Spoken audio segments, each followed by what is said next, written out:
High বন্ধুরা, আসসালামু আলাইকুম। যাদের বাসায় ব্লেন্ডার নেই বা মাখন তৈরি করতে সমস্যা, যার কারণে ঘি তৈরি করতে পারছেন না, আজকের ভিডিওটি তাদের জন্য। কিভাবে মাখন ছাড়া ব্লেন্ডার ছাড়াই ঘি তৈরি করা যায় সেটা দেখে নিন। এজন্য আমি প্রথমে নিয়ে নিয়েছি, এখানে আমাদের ভাষায় বলে পিসনি এবং ঘটনা।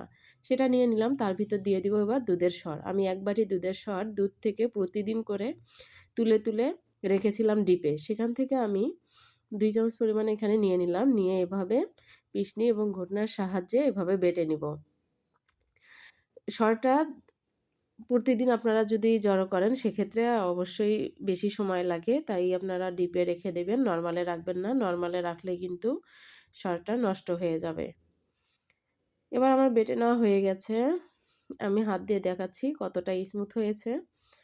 এবার আমি এখান থেকে এগুলো উঠিয়ে আমি প্যানে নিয়ে নিচ্ছি, যে প্যানে আমি ঘিটা তৈরি করব।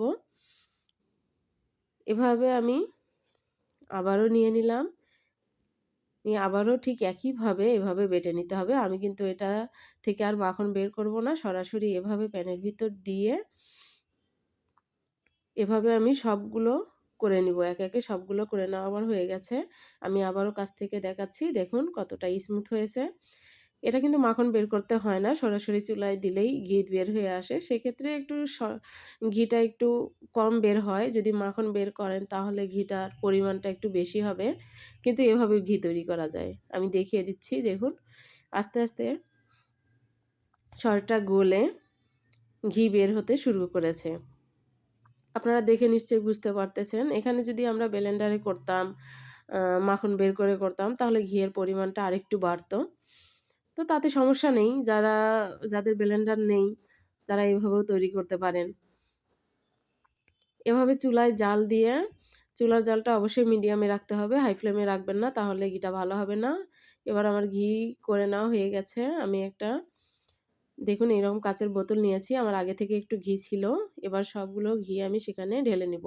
আমি খুব বেশি পুড়ে ফেলিনি, তাহলে কালারটা বেশি কালো হয়ে আসে, তখন ভালো লাগে না। আর ঘির টেস্টটাও তখন পরিবর্তন হয়ে যায়, ভালো লাগে না।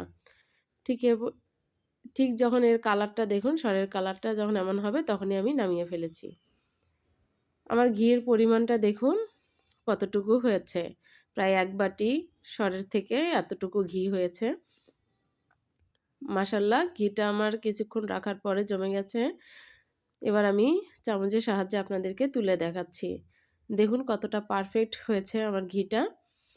এভাবে আপনারাও তৈরি করতে পারেন। আমি আরেকটু কাছ থেকে দেখানোর চেষ্টা করলাম। আশা করি ভালো লাগবে। আল্লাহ হাফেজ।